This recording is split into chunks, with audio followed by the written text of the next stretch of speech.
What I bought? A new Blink Mini 2K Plus smart security camera. What I got? 2K clarity sharp enough to see every detail of home when I'm away. Plus audio like I'm in the room, not with my bestie traveling to another city. Plus easy plug-in setup to install faster than skipping through podcast ads. But you'd never skip ads, right? Plus, I got all of this for just $49.99. Blink Mini 2K Plus. Mini camera, max performance. Shop now at amazon.com/blink. Welcome to Fine Tuning with Drew Taylor, your one-stop shop when it comes to animation news and commentary. I'm entertainment writer Jim Hill, and Mr. Taylor, whose writings on the industry you can regularly read over on The Wrap, and whose musings on the Mission Impossible movies you can listen to on the Light the Fuse podcast. He and I are recording this week's show on Sunday, May 21st, 2023. And Drew, before we get started here, you were very kind to dig up a really exciting show that's debuting this week, The 100 Years of Warner Brothers. Yes, I've seen now the first two. I think it's 4 parts. It is. And I've seen the first 2. Yeah, it's really, really good. And this comes from the hugely talented Leslie Iwerks, who was the granddaughter of Disney legend Ub Iwerks. And for a lot of folks, or at least in the animation sphere, it was her first full-length documentary, The Hand Behind the Mouse, the Ub Iwerks story, that really sort of caught her attention. That was back in '99. And then there's been a bunch of really great behind-the-scenes documentaries from her about the animation and the visual effects and the like. We got the Pixar story in 2007, the Industrial Light and Magic Creating the Impossible in 2010. Narrated by Tom Cruise, if you'll remember. That's right. Yes. That's right. Okay. We also had Citizen Hearst, and then, of course, her epic series about Walt Disney Imagineering, which debuted on Disney Plus back in November of 2019. And she has this award-winning series of films on environmental issues. Those are equally well put together. But when you look at her resume, it was smart of Warner's to go to Leslie to put together this 4-part documentary about that studio's history. And as Drew just mentioned, parts 1 and 2 debut on Max this Thursday, May 26th. And parts 2 and 3 then debut Monday, June 1st. So go check that out. That said, though, it is very unlikely, Drew, that this moment will wind up in the 100 years of Warner Brothers. Did you hear about what happened to Mr. Zazlav out in Boston today? Yes, I did. He's actually all over this documentary, which is hilarious because he's sort of styling himself as this grand creative vision, and he is not. Are you kidding me? Yeah, He's been in the building 5 minutes. I know. It's very funny. Yeah. Oh, wow. Yeah, but what Jim is referring to is that during a commencement speech at Boston University, he was booed heavily to the point that it actually interrupted his speech, which was a terrible speech to begin with. I don't know how many, platitudes one man can fit into a 20-minute speech, but boy, he did it, Jim. He did it. This isn't because Mr. Zazlav ordered Scoob Holiday Haunt scrapped or likewise that shut down production of the Scooby and the Mystery Pups animated series. This less than warm greeting at BU was because of the writer's strike. In fact, the thing that's really impressive, Drew, is this was a tickets-only event. I mean, yeah, there were people picketing outside the venue, but the people who were cheering him and shouting obscenities, these were students. These were students holding up the WGA Strong signs. I don't know who it was who was flying over Nickerson Field, towing the banner that said, David Zazlav, pay your writers. Maybe BioReconstruct? I mean, it's not out of the question. Yeah. Not out of the question. By the way, Bio is still dealing with some health issues down in Orlando. And feel better, buddy, but we're all pulling for you. More animation news in a moment, but first, I want to remind you that the news portion of this week's Fine Tuning is brought to you by Storybook Destinations, trusted travel partner of the Jim Hill Media Podcast Network. For a worry-free travel experience every time, please book online with StorybookDestinations.com. Okay, we're just talking about Boston, a place that can be cold and snowy. Of course, the home office when it comes to all things cold and snowy is Canada. So did you see who's expanding their operation in Canada? Sony Pictures' ImageWorks? I did. I saw that. Is it ImageWorks or Animation? The press release I'm working off here says Sony Pictures Imageworks. So these are the folks who completed work on Guardians Volume 3, Ant-Man and the Wasp, and also did some work on the Oscar-nominated animated feature Sea Beast. By the way, they just completed work on Spider-Man Across the Spider-Verse. And are we allowed to mention something that you have seen? We can say I've seen it, Jim, but I think that's it. My opinion, as effusive as it may be, it has to be under embargo. I don't know when. I'm just on a gag order, Jim. I'm just in this closet talking to you, not being able to talk about Spider-Verse. It's very frustrating. I'm almost afraid to say this line. I'm sure at some point Drew will come out of the closet, and then he can talk about. Then I will be able to fully discuss. Yes. There we go. Yeah. All right, but also worth noting that the folks at Sony Pictures Sony Pictures Imageworks are hard at work right now on the Marvels. So all those folks are up in Montreal, and by the way, they are actively recruiting people. So if you're of a mind to join a team that does great visual effects work and you have a good winter coat, send them a resume. Go over there, get the coffee, get the baguette, whatever you want. Go, work at that place. It would be great. He's such a talent, folks. He really is. Now, correct me if I'm wrong. Sony Pictures Imageworks or Sony Pictures Animation, they didn't work on Nimona. That was DNEG Animation? DNEG, yes. Formerly Double Negative. Yes, correct. Okay. And look, Drew and I have been longtime supporters of Nimona, this animated feature that was based on N.D. Stevenson's award-winning graphic novel, which shut out life as a Blue Sky Studios production, but then got canceled when Disney acquired Fox, but then got revived by Annapurna Pictures, right? Yes, correct. I don't know how we missed this, but there's a teaser trailer just dropped for this 3 days ago. Yes. And what did you think? I thought it was great. I mean, I have seen the movie, so it's got a lot of custom animation in it, which is nice. That whole opening thing where she's kind of describing the kingdom and everything. Yeah. Yeah, it's really cool. And then, you get to see her in her crazy shape-shifting form, which is just so much fun. It's very, very Genie, very Moana. So I think you will enjoy it. Okay, but like you said, a lot of custom. There are some clips from the film in the middle, and then it's sort of bookended by a piece of animation that's just done for this, right? Yeah. All of that stuff is just for the trailer. Kind of in the Pixar tradition. Okay, Nimona has its world premiere at Annecy on June 14th, and then becomes available for viewing on Netflix starting on June 30th. So you want to taste, go check out the teaser trailer, which again dropped just 3 days ago. By the way, the day before Nimona has its world premiere at Annecy, this would be Tuesday, June 13th, the Venture Brothers, the complete series, becomes available for purchase. I have trouble with the whole complete series, given that don't we still have the Venture Brothers movie, The Radiant is the Blood of the Baboon Heart, coming? Correct. Correct. Okay. And that's going to be on Adult Swim. Yeah, soon, I think. Soon-ish, at least. Yeah, I mean, we saw that clip a few weeks ago. We did. Yeah. Middle of last month. But all they would say at that point was 2023. So do we know anything? Or? We don't know. We don't know anything, Jim. Okay. All right. Well, speaking of things we do know, we finally have a debut date for season 11 of Futurama. The revival of this animated series gets underway on Hulu on Monday, July 24th. 10 episodes being released on a weekly basis. And I want to also stress here that Drew always points this out, and I always fall for this trap. When they originally revived the series, there were 20 episodes ordered. So that means they've split it in half, and there will be a season 12, right? Yes, sometime correct. In 2024? Yeah, that's what I've heard. Okay. So again, for once, I'm not stupid. I don't fall for the trap. That said, later this summer, when we get to the tail end of August, I will be blue, because that is when season 14, which is supposed to be the final season of Archer, debuts on FFX with 2 back-to-back episodes and then becomes available for viewing on Hulu the very next day.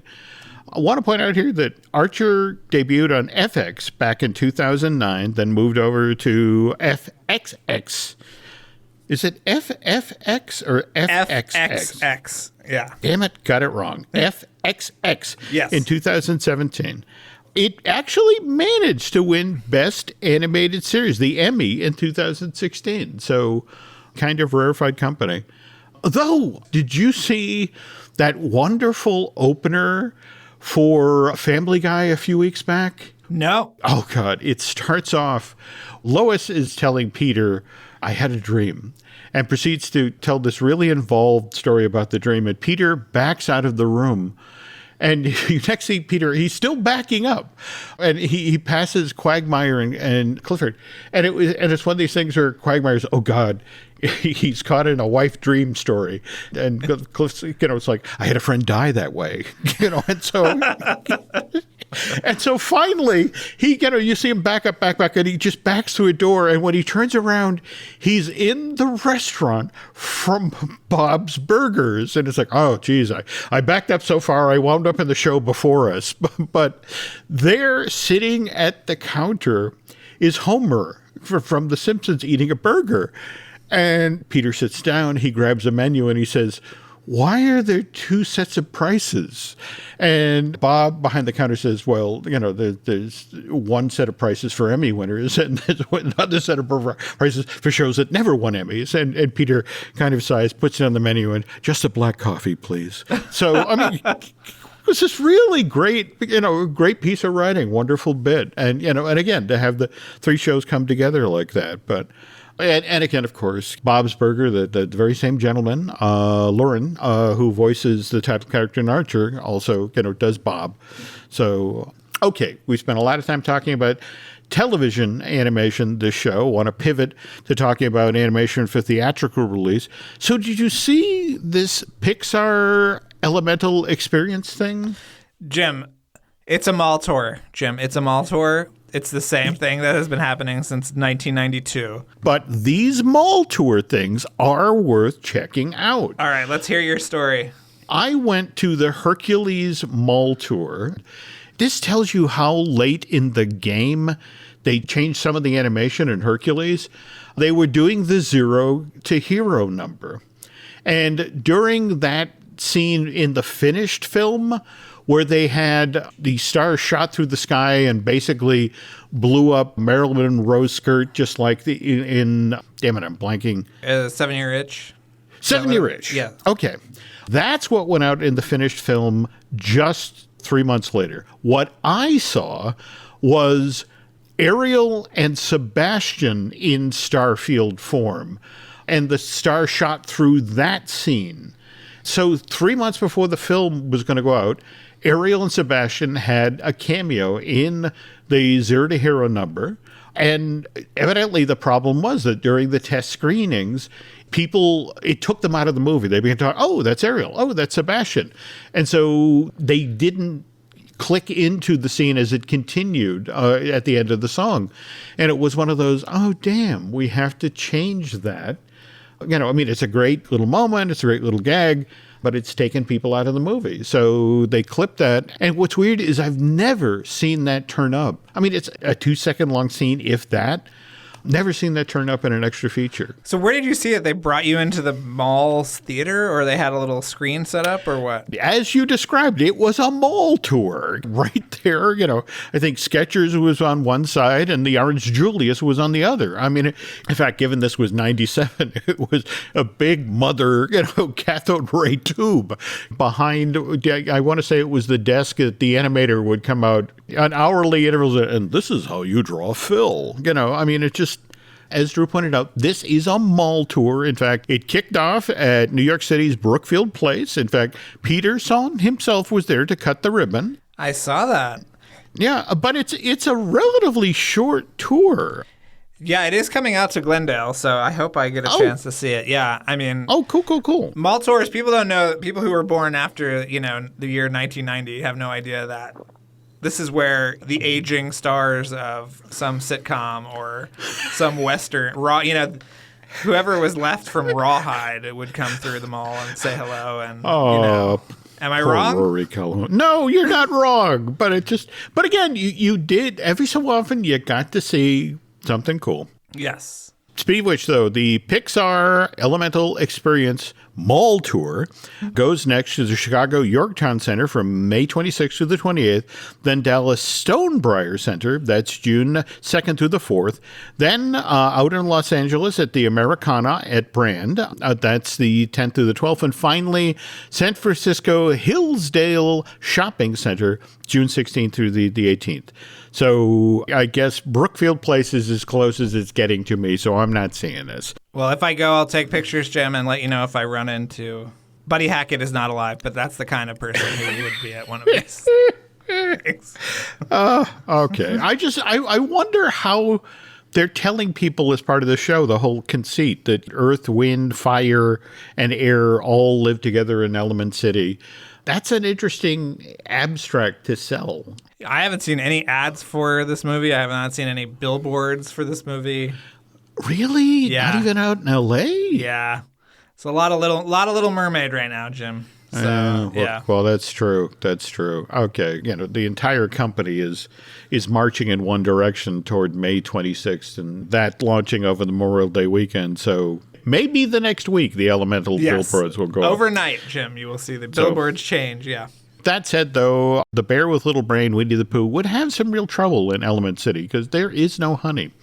On the other hand, the Walt Disney Company would just love it if Pixar's Elemental became a Pooh-sized franchise. I'll tell you what, folks, when Drew and I get back from this break, we're going to talk about the many iterations of Winnie-the-Pooh that the Walt Disney Company has foisted on us since 1966. This episode is brought to you by Indeed. Stop waiting around for the perfect candidate. Instead, use Indeed sponsored jobs to find the right people with the right skills fast. It's a simple way to make sure your listing is the first candidates see. According to Indeed data, sponsored jobs have 4 times more applicants than non-sponsored jobs. So go build your dream team today with Indeed. Get a $75 sponsored job credit at Indeed.com/podcast. Terms and conditions apply. Running a business comes with a lot of what-ifs. But luckily, there's a simple answer to them. Shopify. It's the commerce platform behind millions of businesses, including Thrive Cosmetics and Momofuku, and it'll help you with everything you need. From website design and marketing to boosting sales and expanding operations, Shopify can get the job done and make your dream a reality. Turn those what-ifs into... Sign up for your $1 per month trial at shopify.com/special offer. The detective said missing kids usually come home. What happens when they don't? Based on a true story. Police looking for John Gacy. We discovered bodies. By the looks of it, they're younger men. The things he did to those kids. He's sick. The system failed these families. Devil in Disguise, John Wayne Gacy. Streaming now, only on Peacock. Do you know how many there are? Up to you to find out. Given these days the work you're doing at the Wrap and the wonderful stuff you're doing with the Light the Fuse podcast, a lot of people don't know about your days at Disney, that you were in-house for a number of years, right? Yeah, just a couple of years, 2015 through like the end of 2016. Okay. Yeah, I was running a website called The Disney Insider on Disney.com, one of the suite of blogs that included Oh My Disney and Disney Style and a couple of other things. None of which are still there anymore, so... Well, kind of like the Galactic Star Cruiser. Yes. It's a Disney thing where they think... It's like video games, where it's like, we're all in, and then... No. Until we're not. No, until we're not. Yeah, exactly. And then in a few years, they'll be all in again, and that'll be somebody else's problem. There you go. Okay. So when you were in the building, can you talk about Winnie-the-Pooh, at least for a time, in the company, was like on a par with Mickey Mouse. He was like a #1 earner when it came to merchandising and that sort of thing, right? Yeah. So I was at Disney Interactive, as with the blogs and the social handles, and Winnie-the-Pooh was one of the top priorities. I would say he was up there with Mickey Mouse in terms of popularity and importance and all of that. So, yes, this was 100% the case. what was kind of interesting is during that period, Mickey, they were getting ready to launch the Paul Felix shorts, right? Which, had that wonderful, crazy energy and that sort of thing. Whereas Pooh, they had tried a number of things. Do you remember, for example, what was it? When they decided, let's do Pooh as CG. What was that again? My Friend Tigger and Pooh? Oh, yeah. This was I was there after the Paul Ruddish, my mistake. My Friend Tigger and Pooh. Yeah. Mm-hmm. Yeah, this was when they were trying, they still have not brought back Oswald, but there was this Oswald proof of concept that they were trying to get off the ground. And, there was a lot of, that was when they were working on the Three Caballeros show that didn't get aired for another 3 years. Yeah. Yeah, My Friend Tigger and Pooh was actually before I was there, but it was in line with the same kind of how do we resurrect these characters in a fun way? And boy, they've tried that many times over the years with Pooh, haven't they? Well, yeah. That and in fact, we're about to sort of walk through the history. I mean, Walt walks into his daughter's bedrooms, and just in the same way that the girls are reading and laughing at Mary Poppins, here's A.A. Milne's Winnie the Pooh, and Walt looks at them. They're charming. Well, all right, let's see if the rights are available for these. And it turns out, well, no, somebody else had the rights to Winnie the Pooh. In fact, if you want to see something genuinely bizarre, folks, head on over to YouTube. There is one of the very, very early full-color things that was done for television. It's a show called Shirley Temple's Storybook. It's the child star from the 30s, now grown up, and she serves as the narrator of the show, and sometimes she appears in these. But there's an episode, it aired, I want to say, in the second season of the show, that's entirely about Winnie the Pooh. It's done with puppets. It aired back in October of 1960. And at that point, the rights for Pooh were locked up, and Shirley had them and used them for her television show, which I want to say was on NBC. This was before Walt moved his television show from ABC over to NBC. But anyway, sometime immediately after this, the rights become available for Winnie the Pooh. And so Walt brings it into the building and does the standard, okay, guys, let's make a run at this. I mean, this is in the same window that the company has optioned the right to T.H. White's The Once and Future King. And it sort of, zeroed in on all right, The Sword and the Stone. I think we can turn that into a movie.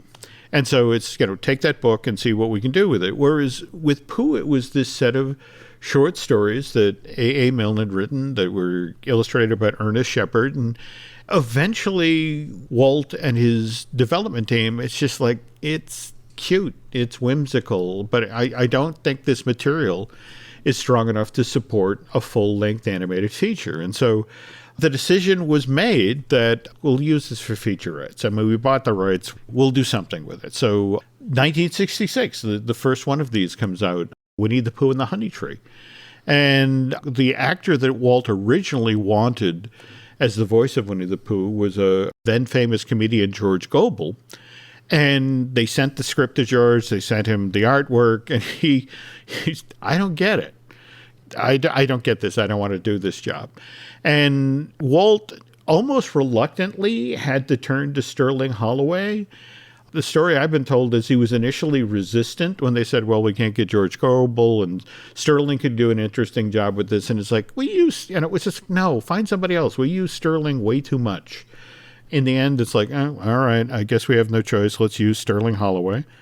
But anyway, that one does well enough that in 1968, they release a second Winnie the Pooh featurette, Winnie the Pooh and the Blustery Day. And that one actually wins the Academy Award for Best Animated Short that year.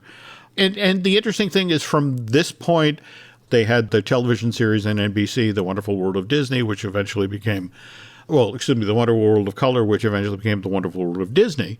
And as part of their deal with Disney, NBC got the rights to run the Winnie the Pooh featurettes as half-hour specials, animated specials on their network, which did very well in the ratings. And come 1974, Disney decides to do another one of these, Winnie the Pooh and Tigger 2. And then because there was clearly an appetite for these things. They put animators back to work and created some bridging material, and then effectively cobbled together the 3 featurettes into one theatrical released film, which was The Many Adventures of Winnie-the-Pooh, which went out into theaters in 1977. And they've got merch, a lot of merch selling. They've got an exclusive deal with Sears at this time. And so they're like, okay, is there anything else we can do with this? So in 1981, they do an educational short. Did you ever get to see this in school, Drew? The Winnie-the-Pooh Discovers the Seasons? No, that sounds delightful. It's actually pretty crummy. Oh, okay. They farmed out the animation of Winnie-the-Pooh beginning in the 80s. In fact, there was a 4th animated featurette, Winnie-the-Pooh and a Day for Eeyore. It was a Rick Reinhardt Productions that actually did the animation for that one. But that was largely because the Disney company was busy with the launch of the Disney Channel, which had its own, the very first Winnie-the-Pooh TV series. Did you ever see this? Welcome to Pooh Corner, with the full body suits and the weird remote-controlled talking heads? Oh, yeah, Jim. I'm still in therapy because of this show, for sure. It is an absolute David Lynchian nightmare from beginning to end. Yeah. I would argue the other one that was done in this technique, what was it, Dumbo Circus? Oh, that's true. Dumbo Circus is pretty creepy too. Yeah, I would say if anything sent kids into therapy, it was Dumbo Circus. Yes, that's true. I really liked Owl in this version. I don't know why. I just remember that. All right. So anyway, of course, in 1984, the Walt Disney Company has its turmoils, and then, Ron Miller is out as CEO, Michael Eisner is in, and Michael's of a mind, to the effect of, let's find different ways to use the studio's most popular characters, which is why come 1988, we get the new Adventures of Winnie-the-Pooh. And this was done as a Saturday morning show. In fact, was this NBC or CBS? I forget. It might have been CBS. But anyway, it launches in January of 88. It runs for 4 seasons. There's a total of 50 episodes.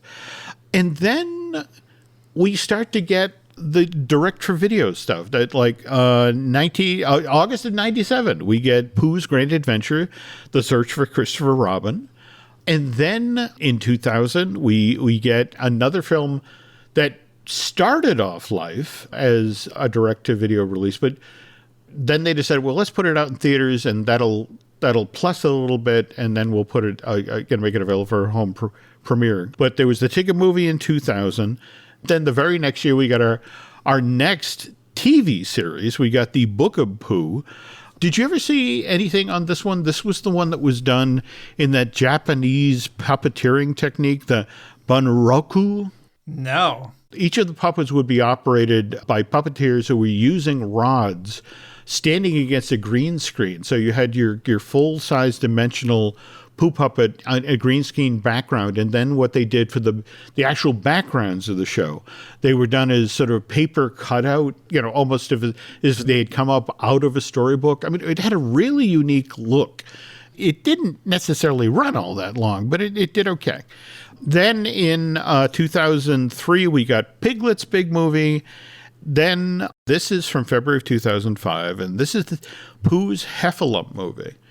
And the story I've always heard is that Michael Eisner is sitting there, they'd come into his office and they'd lay down on his desk, how much Winnie-the-Pooh had made this month. And at this point, they've divided the Pooh product line. There's a Disney's Pooh, the one that looks like the one from the animated shows and the like. But then there's Pooh Classic, which uses the Ernest Shepard illustrations. And in fact, those for some reason sold very well with parents of very, very small children. And for some reason, lots of people bought those as baby shower gifts and that sort of thing. But here's Michael Eisner looking at the books over the Pooh accounts and just realizes there hasn't been a lot of growth since they split the line. And this is when Eisner comes up with the idea, it's like, we need to introduce a new character to the 100 Acre Woods. the way to goose the numbers here is we need Pooh to have a new friend. And so that's when they came up with the idea of Lumpy, the young heffalump who befriends Piglet. So we get the Pooh's Heffalump movie coming out in February 2005. And to further support this character, there was a direct-to-video release called Pooh's Halloween Heffalump movie, which came out in the fall of the same year. And then when that really didn't do it, that's when we got My Friends Tigger and Pooh in May of 2007, where the thinking was, well, maybe Pooh's new friend should be a little girl. Because, for all these years, we've had Christopher Robin. And not only a little girl, but a named Darby, 6-year-old girl. But she should also have a cute little puppy called Buster. And not only that, let's mix it up. This whole let's go get honey, let's go play Pooh Sticks. It's like, no, from this point forward, we're in Scooby-Doo country, Drew. Pooh and Tigger help Darby solve mysteries, and they do so while wearing homemade superhero costumes when they become super sleuths. Pass.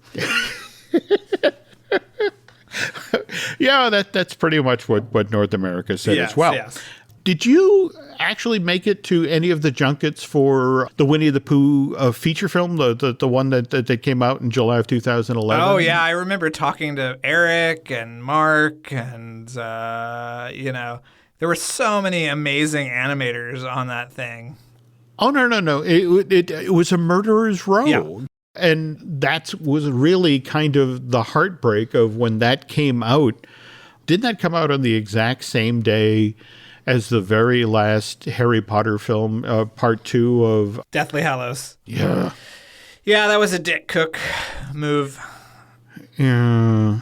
And it also released like 8 months after it had come out in England, too. Do you remember that? That also kind of puzzled me at the moment. Yeah. I mean, why, if you did that, if this is already an established title that's already been released theatrically, why make that decision? Why send it into the Harry Potter buzzsaw? Unless there was an agenda to be serviced. The whole notion of, we said we'd make a stab at reviving. Well, remember how we went from traditional animation to, once Disney bought Pixar, the use of the phrase traditional animation went away and it became hand-drawn animation. Yeah, that was an interesting time. And since then, we've only had the one other attempt to revive Winnie-the-Pooh, and that was the Christopher Robin live-action film. Well, there was a failed attempt, Jim, in 2014 by our friends at Cartoon Saloon, which just came to light over the past, year or 18 months, I want to say, The World According to Winnie-the-Pooh. You are right. Yes. And in fact, I've only just recently seen the artwork for it. Wonderful stylization. Yeah, I mean, it was one of these things where it's like, and that's the thing I don't get. That's a different look that would have been a lot of fun, and certainly it would have been a departure from what they did in 2011 with the the Winnie-the-Pooh feature film. Yeah, but, yeah, and it was right, and it would have debuted if it had gone to air right after the Paul Reddish Mickey Mouse short. So I feel like it would have been a great kind of 1-2 punch of reinventing these characters. Man. But it's online if you want to see it. It's absolutely beautiful. Somebody uploaded the pilot. And Cartoon Saloon, obviously they did Wolfwalkers and Secret of the Kells and Song of the Sea, and my favorite Star Wars Visions short from this batch. All right, well, not to belabor the obvious here, but things show up online and then they disappear. In fact, I did go out and chase down that Medusa test that you were talking about. Yes. And oh my God. Was that James Baxter? Yes, it was James Baxter. Yeah, and I think that actually might have been the version that predated Lauren's version of it. But still such a cool idea of this teenage Medusa. Such a cool idea. Yeah. Such a cool idea. Yeah. Where is Christopher Robin, the Ewan McGregor live action? It's terrible. Just say it's terrible, Jim. It's terrible. I remember being in a theater watching this, and it's like when you spend more time looking at your watch than you do at the movie, it's just sort of like, it was bad. It was bad. And there's no stylization that reflects the amazing storytelling of the shorts.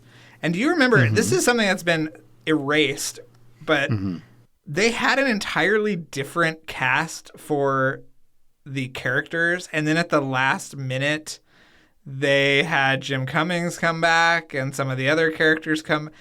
And it was like the Irish guy from Bridesmaids was at one point one of the characters. It was very interesting that they, switched it around a little bit. And then they kind of like had a freak out and went back to Jim Cummings and said like, please, can you do it? Everybody who knew Mark Forrester, the gentleman who directed this, and knows he did Finding Neverland. And it's like, oh my God, here's Mark Forrester, and he's going to do what he did with Finding Neverland with Winnie-the-Pooh. I can't wait to see this. So what you're just mentioning, the notion about different actors voicing these characters, that sounds amazing. So what happened? Yeah, it's just so unimaginative and so dreary. Although if you wanted to learn about Christopher Robinson's suffering from PTSD, enjoy? ? I don't know. It's just, it's bad. It's really bad. But here's the thing to remember with each of these folks, whether we're talking about Pooh's Heffalump movie or if we're talking about My Friends Tigger, Pooh, or even the Christopher Robin movie, every single one of these Winnie the Pooh projects was supported by its own retail line. Each of these films went out with, the full might of the Disney company. And it's like, if you wanted to buy what the CG-ish version of Winnie the Pooh looked like from Christopher Robin, you could buy that. Yes. I heard those actually did very well and that they didn't make enough of them. Because that was, I will say, the one stroke of genius of that movie was the designs for the characters in live action were absolutely amazing. But I don't know if you've ever been to the New York Public Library where the actual toy, Christopher Robin's actual Winnie the Pooh, Eeyore, and the like are on display. But evidently, that's what they did. They went and viewed these very old, very worn, very loved toys and used those as sort of the inspiration for the look of, Pooh and Piglet and the group. But it's just, again, it's another one of those films you stand outside of and it's like, what happened? So anyway, folks, we haven't talked about the stuff that Disney did for the parks with Winnie the Pooh. I mean, there's the whole weird Pooh for President thing from 68 and 72, or the various rides around the world. But tell you what, Mr. Taylor and I will get to that at another time. But if you need more animation-related information or entertainment, I want to direct your attention to, Drew just did a wonderful story about Elemental. In fact, you sat down with Peter Sohn and Denise Ream, the producer of the movie, right? Yes, go read that, yeah. Thank you for looking at it at least, Jim. Yeah, again, always great stuff. In fact, I want to say just today, I was circling back on your wonderful John Carter piece that you did for Cineblend? No, that was for the Wrap too. That was last year. That was the Wrap. Okay. But here's the one I have to ask, because you have interviewed the Electric Mayhem. That's over on YouTube. How did we do that? I mean, it was part of the press day for the Muppets Mayhem, and boy, Jim, it was rarely am I starstruck, Jim, but with them, I was starstruck, let me tell you. They were great. I can understand that. First of all, Bill Beretta is like a genius. He's so good as Dr. Teeth, I think. Not easy shoes to fill, but... No, not at all. Amazing. Not at all. If you're somebody who's been paying attention to Drew's wonderful Light the Fuse podcast, which, by the way, he does with Charles Hood, yes, you're not a guy who easily gets starstruck. I mean, some of the people you've talked to for that show. How many episodes are we in now? Oh, God. 235 was the... 235. Yeah, so 236 is this week. Didn't you just do a show exclusively about the Dead Reckoning Part 1 trailer? Yes, we did. Yeah, we're almost all systems go for Dead Reckoning Part 1. But this week we are talking to Brian Burke, who is a fascinating guy, a producer and former head of Bad Robot. So we talk about Ghost Protocol and Rogue Nation. It's very interesting. Bad Robot actually wasn't on 3, even though it was a JJ movie. They kind of came on afterwards. So great stories, an amazing guy, a really sweet, considerate dude. And so those are going to be our last kind of legacy episodes, Jim, before we get into Dead Reckoning Part 1, baby. It's coming. Yeah. Cool. Well, again, seriously, folks, if you haven't yet sampled Light the Fuse, you are missing out on So much good content. And speaking of good listening, we have some other podcasts here as well. We've got Disney Dish that I do with Len Testa. We have Marvelous Disney, which I do with Aaron Adams. By the way, has a great new podcast of his own, 32nd Street, which is about the world of advertising. And in fact, just today, earlier today, Brian Gahn and I recorded a brand new Looking at Lucasfilm, where we talked about all of the indie movies going over to Disney Plus. And again, I have to ask, because it seems to change. Did you hear just this week that I guess Instagram is getting its own sort of Twitter? Yeah, I'm all about that. I think that's a great idea. Twitter sucks, so I'm ready. Yeah, well, I'm still over there myself on Twitter and Instagram as Jim Hill Media, and over on Facebook as Jim Hill Media News. Where are you, and more to the point, where can folks find you on social media? Yeah, on Instagram and Twitter at Drew Taylor. And I want to say, Jim, I'm loving your Disney MGM attractions thread. I hope you never stop. Oh. The lovely Eric and Lauren Hersey are the ones who are helping me with all that stuff on Instagram. And I promised Eric out front that, don't worry, we'll get these things written in advance. You'll be fine. You know, and we just, for example, just literally today, this morning when I got up, I wrote the 2 entries that I think dropped Tuesday and Wednesday this week. And, you know, the Herseys are headed to Walt Disney World, I want to say, on Thursday for a family vacation. So pressure's on me to finish the 8 for the month. You know, it's like, I was always that kid. It's 8 o'clock on Sunday night. Ooh, time to start my homework. Yes. Anyway, if you could do Mr. Taylor and I a favor, if you could head over to Apple Podcasts and rate and review, well, not just the show you're listening to right now, Fine Tuning, but also light the fuse. That would be very helpful. You want to go over to Bandcamp and subscribe, that would be cool. And I think that will do it for now. But again, remember, very early on in tonight's show, Mr. Taylor mentioned that he has seen Spider-Man Across the Spider-Verse, and I believe the term you used was effusive. But we're going to have to wait for his real info on the film. So be sure and come back next week, and hopefully the embargo will have lifted by then. I hope so. This is burning a hole in my pocket, Jim. I'm dying to talk about it. So, yes. Okay. Hopefully next Can't week wait. we will talk. Yes. Cool. All right. And that's going to do it for now. And on behalf of Mr. Taylor, thanks for listening, and we'll be back soon.